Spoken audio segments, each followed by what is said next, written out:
Boa noite, meus irmãos. Quem aqui quer ser feliz? Levanta a mão. Eu sou de humanas, mas pelas minhas contas, acho que todo mundo, né? Todo mundo quer ser feliz. Mas aí vocês vão me dizer, mas eu sei que não dá para ser feliz aqui na Terra. A felicidade não é desse mundo.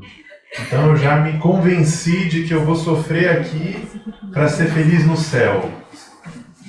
Calma, vou adiantar um spoiler. Dá sim para ser feliz aqui na Terra. Tá? A gente não precisa esperar desencarnar para ser feliz.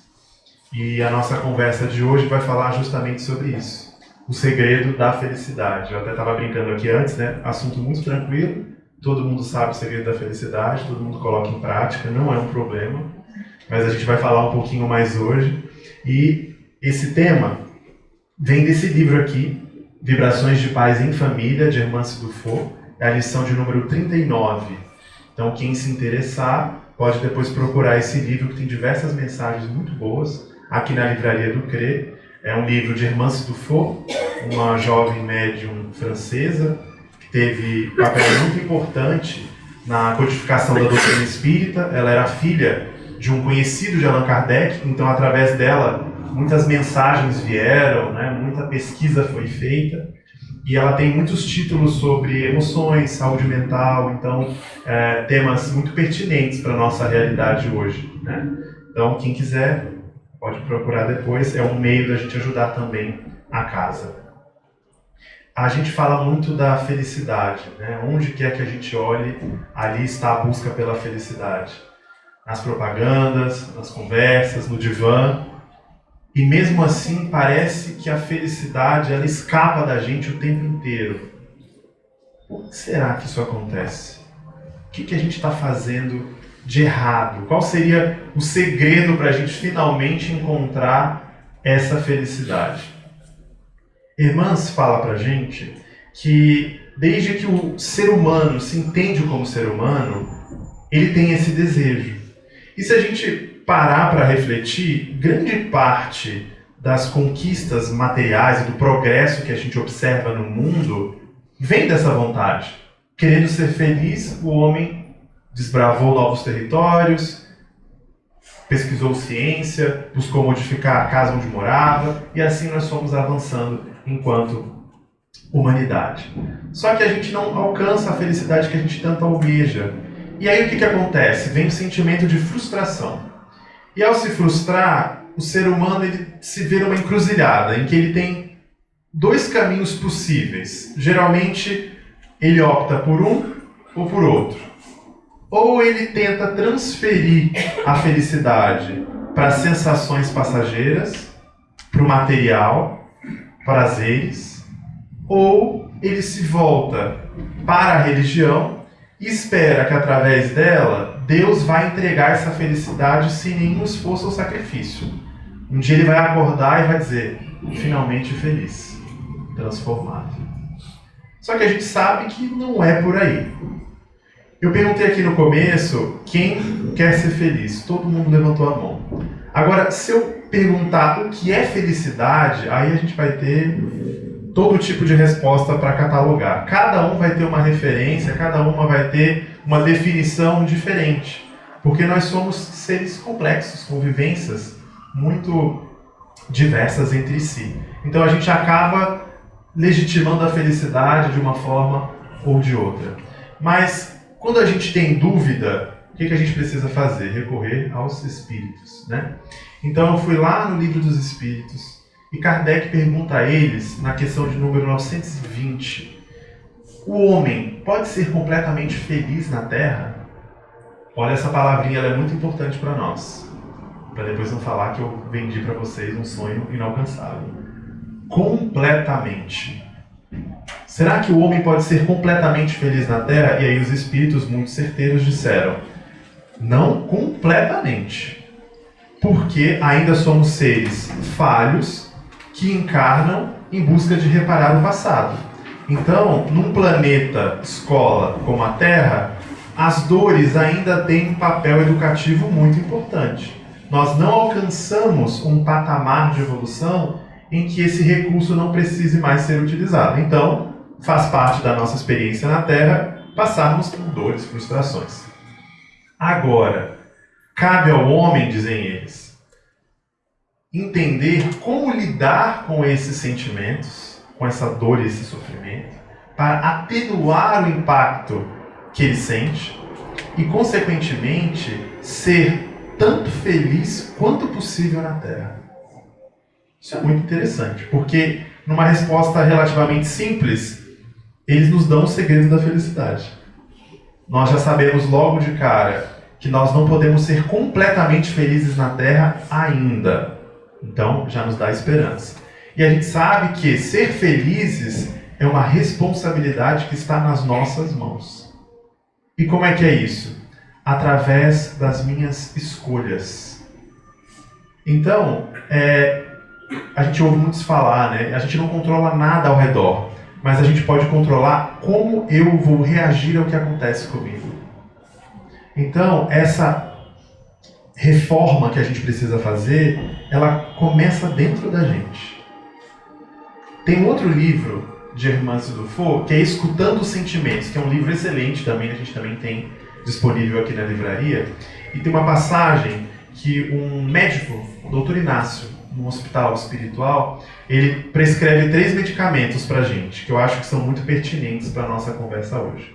O primeiro medicamento que ele faz que ele sugere: todos nós merecemos ser felizes, independente de quem formos, independente do erro que a gente não consegue ainda se desvencilhar, todos nós, filhos de Deus, merecemos ser felizes. Esse é o primeiro medicamento.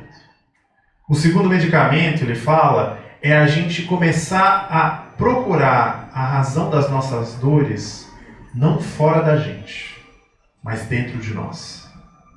Então, em cada situação, em cada frustração, por que esse sentimento me visita agora? Ao invés de falar, foi fulano, foi ciclano, foi aquela situação. Não. Qual é a raiz desse sentimento dentro de mim, para que eu possa entender de onde vem esse sentimento, eu consiga atenuar o efeito dele na forma como eu vou me comportar e, consequentemente, eu vou ser um pouco mais feliz, porque eu não vou me entregar de forma reativa. Esse é o segundo remédio. E o terceiro remédio, que a gente já falou no começo dessa conversa, é justamente, e espírita tem muito isso, é justamente a gente entender que a gente pode ser feliz aqui já, a gente não precisa estar desencarnado para ser feliz. Isso começa agora. É uma vivência que a gente já pode começar a ter nesse momento. Então são remédios muito importantes para a gente ter com a gente. E não por acaso, Hermance escolhe, no começo dessa lição 39, colocar como introdução um trechinho da parábola do trigo e do joio. Quem que conhece essa passagem? O que a passagem nos conta? Eu vou fazer de uma forma mais simplificada para a gente entender.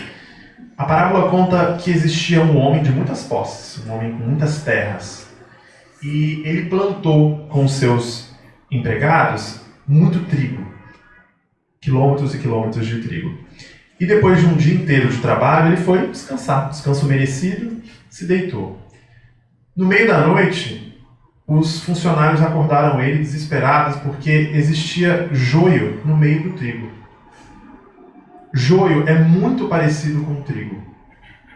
Quem não conhece, ele se assemelha bastante. E quando ele cresce junto com o trigo, ele vai enrolando no trigo de forma que você não consegue desvencilhar um do outro. É um trabalho bem meticuloso. E ele fala, foi o inimigo que plantou o joio. E aí, eles de forma muito proativa, a gente deve então tirar esse joio imediatamente. E ele fala, calma, vai existir o momento da colheita. E quando a colheita vier, a gente tira o joio e queima e colhe o trigo. E eles ficaram assim, sem entender muito, mas aceitaram. Chefe, né? A gente aceita. O que isso quer dizer pra gente? Principalmente no contexto em que a gente conversa hoje sobre a felicidade. Esse terreno enorme somos nós. É o nosso coração. É o nosso ser que precisa ser cultivado. Ele pode dar muito trigo, que vai dar muito pão, levedar muita massa, muita fartura. Mas, se a gente não tomar cuidado, vem o inimigo e planta o joio. Ou seja, quem é esse inimigo? Lembra que a gente falou, a gente não vai procurar mais o culpado nos outros. A gente vai olhar para dentro da gente. Esse inimigo são as nossas trevas ainda, é o nosso orgulho, a nossa inveja.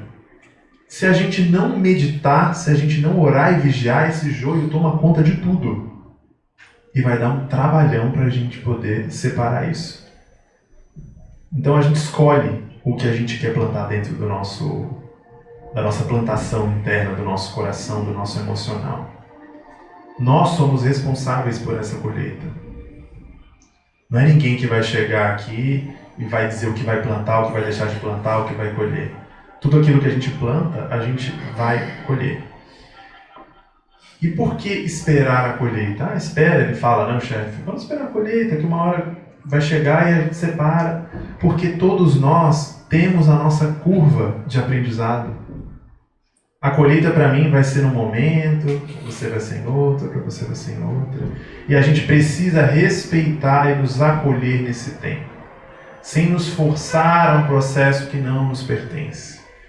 Mais uma vez, sem olhar para fora e exigir que a gente ande no mesmo compasso que uma outra pessoa que a gente acabou de conhecer. Ué, por que aquela pessoa está desse jeito e eu ainda não cheguei lá? Cuidado, as aparências enganam. Mas Deus nos dá o presente do tempo. E a cada novo dia se renova a promessa para nós sermos felizes.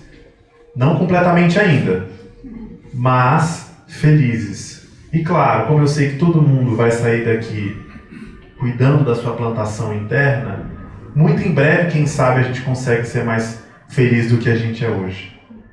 Guardemos paz interior, nos acolhamos, porque a gente precisa entender que nós vamos ter limitações, sim.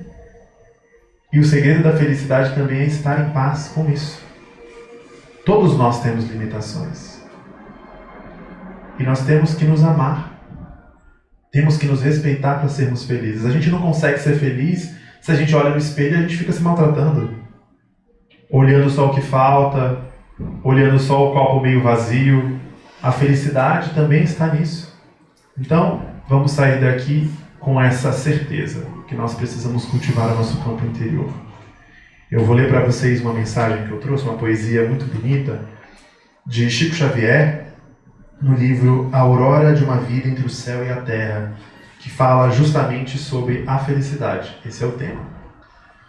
A aventura consiste, nesta vida, não nos gozos falazes da matéria, nem nos risos terrenos, que é a miséria, ironia da carne apodrecida, mas na alma luzente, enflorescida, consciência sem mancha deletéria, nesta estância da dor, fria Sibéria, onde a alma trabalha ensandecida.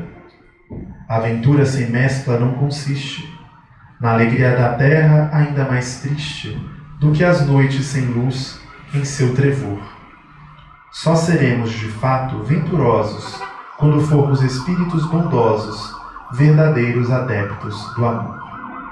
Vamos ser felizes? Muito obrigado pela atenção de vocês.